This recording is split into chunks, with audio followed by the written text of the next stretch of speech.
Dear students, मैं Tripti Vishwas, assistant professor and head department of psychology, Rajiv Gandhi government PG college Ambikapur. आज हम जिस नॉन पैरामेट्रिक मेथड का जिक्र करने वाले हैं वो है साइन टेस्ट या चिन्ह परीक्षण। चिन्ह परीक्षण का उपयोग दो युगल प्राप्तांकों में या पेयर्ड स्कोर्स में या फिर दो सहसंबंधित आंकड़ों के बीच कोरिलेटेड डेटा के बीच में अंतर की सार्थकता की जांच के लिए किया जाता है। ये परीक्षण टी टेस्ट और काई स्क्वायर के जैसे ही है, क्योंकि इन तीनों में ही समूहों के बीच अंतर की सार्थकता की जांच की जाती है, लेकिन अंतर इन तीनों की एज्यूम्शंस में है, अभिधारणाओं में है। टी टेस्ट का उपयोग हम तब करते हैं जब दो समूह के बीच हमको अंतर की सार्थकता की जांच करनी हो। काई स्क्वायर का उपयोग तब किया जाता है जब दो या दो से अधिक समूहों के बीच में अंतर की सार्थकता हम उसकी आवृत्ति या फ्रीक्वेंसी के आधार पर करना चाहते हो। साइन टेस्ट का उपयोग हम तब करते हैं जब दोनों समूह कैसे हो, कोरिलेटेड हो, या दोनों समूह के जो आंकड़े हैं और जो आंकड़ों का जो समूह है वो एक ही पॉपुलेशन से लिया गया हो और आपस में संबंधित हो। इसके अंतर्गत जब अध्ययन किया जाता है तो दोनों समूहों के जो अंक हैं उनका अंतर ज्ञात किया जाता है, और अगर पहला समूह का अंक ज़्यादा हुआ और दूसरे समूह का कम हुआ तो वहाँ पर प्लस का चिन्ह लगा दिया जाता है, और अगर पहला समूह का अंक अगर कम हुआ और दूसरे समूह का ज़्यादा हुआ तो माइनस का चिन्ह लगा दिया जाता है। एक एग्जाम्पल से हम इसको देखते हैं। 10 क्रिटिक्स हैं या 10 आलोचक हैं जिन्होंने दो कवियों की कविताओं को 5 पॉइंट स्केल पर रेटिंग किया, यानी उनको कोटि दी, श्रेणी दी। इस तरह से श्रेणी पाई गई। 10 क्रिटिक्स हैं जिन्होंने पहले कवि को 2 नंबर दिया है, पहले क्रिटिक ने, दूसरे क्रिटिक ने 4th रैंक दिया है, थर्ड ने तीसरा लिया है, फोर्थ ने 1 दिया। इस तरह से सबको श्रेणी दी गई। वैसे ही दूसरे कवि को भी इन 10 क्रिटिक्स के द्वारा, आलोचकों के द्वारा श्रेणी दी गई। ठीक है, अब क्या किया गया? इसके बाद सबसे पहला काम, इसमें से इसको माइनस किया गया। ये छोटी वैल्यू है, ये बड़ी वैल्यू है, अर्थात यहाँ पर कौन सा चिन्ह लगेगा? माइनस का। ठीक है ना। अब इसी तरह से यहाँ पर प्लस का 3 - 2 + 1, 1 - 1 0, 5 - 4 + 1, 4 - 2 + 2, 3 - 5 - 2। इस तरह से अंकों को घटा करके चिन्ह प्राप्त कर लिए गए। इसके बाद जो प्लस के चिन्ह है, total number of plus sign, उसको जोड़ लिया गया। यानी कितने हैं यहाँ पर प्लस साइन? 1 2 3 4 5 6। 6 चिन्ह जो है वो प्लस के मिले हैं, और माइनस के कितने मिले? चलो देखते हैं। 1 और 2 चिन्ह हमको माइनस के प्राप्त हुए हैं और 0 के 2 मिले हैं। इस तरह से हमारे पास 10 अंकों का या 10 क्रिटिक्स का अंक हमको मिल गया चिन्ह के आधार पर। अब इसमें जो छोटी संख्या है उसको R मान लिया जाता है, या इसका अंक मान लिया जाता है, चिन्ह परीक्षण का उत्तर मान लिया जाता है, कह सकते हैं। उसको टेबल में देखने पर, चिन्ह परीक्षण तालिका जो उसमें देखने पर 0.01 लेवल पर और 0.05 लेवल पर 0 मिलता है, यानी n के हिसाब से देखा जाता है तो वहाँ पर 0 अंक हैं। n यहाँ पर हम 8 मान रहे हैं। 8 मानने का कारण क्या है कि जो 0 के अंक हैं, संख्या है, उनको हटा दिया जाता है n में से, टोटल n में से। 0 कितने मिले हैं?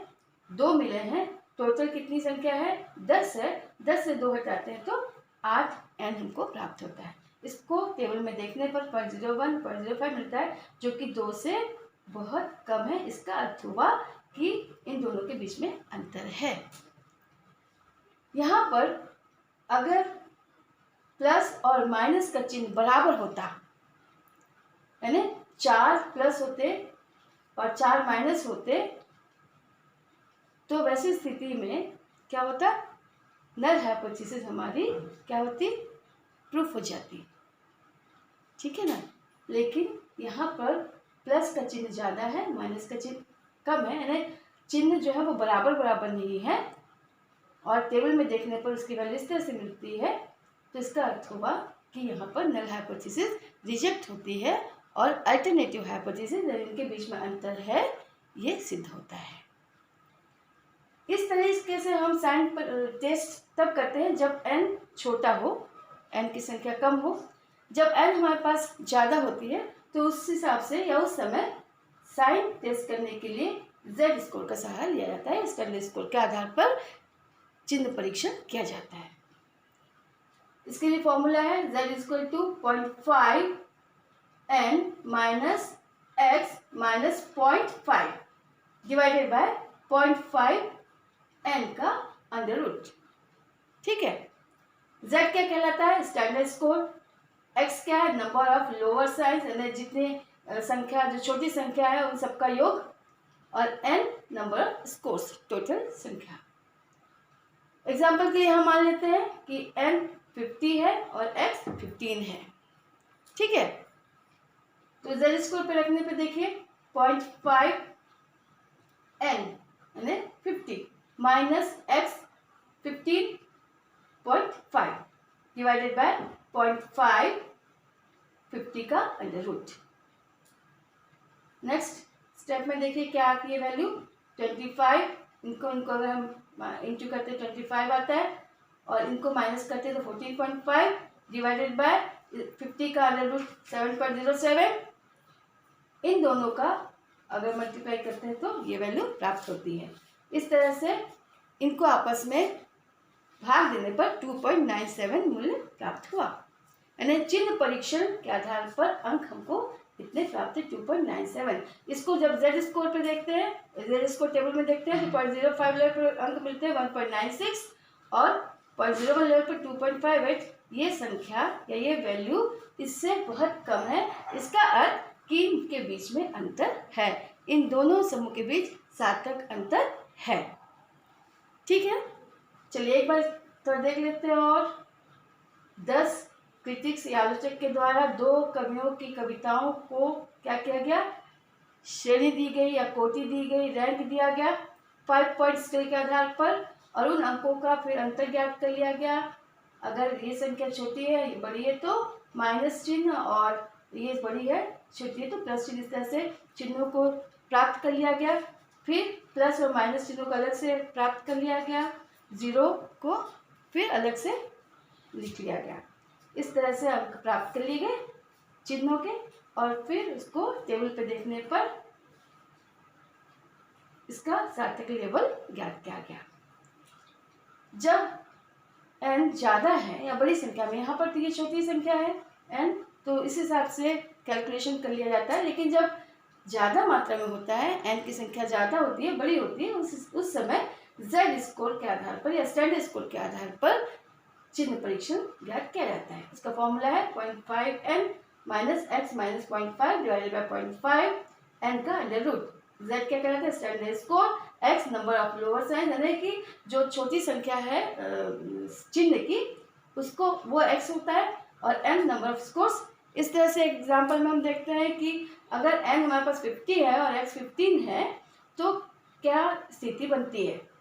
0.5 इंटू 50, 0.5 50 हमारा n है, माइनस 15x है, माइनस 0.5 यहाँ पर फॉर्मूले के हिसाब से, फिर 0.5 50 का अंडर रूट 15 माइनस 14.5।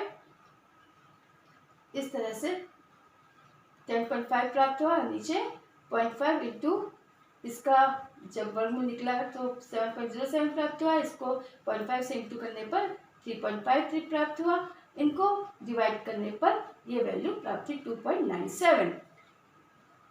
2.97 जो है वो z स्कोर टेबल में प्राप्त वैल्यू 0.05 लेवल पर 1.96 और 0.01 लेवल पर 2.58 इससे बहुत ज़्यादा है। इसका अर्थ हुआ कि इन दोनों समूहों के बीच में या इन दोनों के कोटिकरण में अंतर है, या इन दोनों के बारे में जो क्रिटिक्स ने बताया, आलोचकों ने अंतर ज्ञात किया है, वो सार्थक अंतर है। ठीक है, थैंक यू।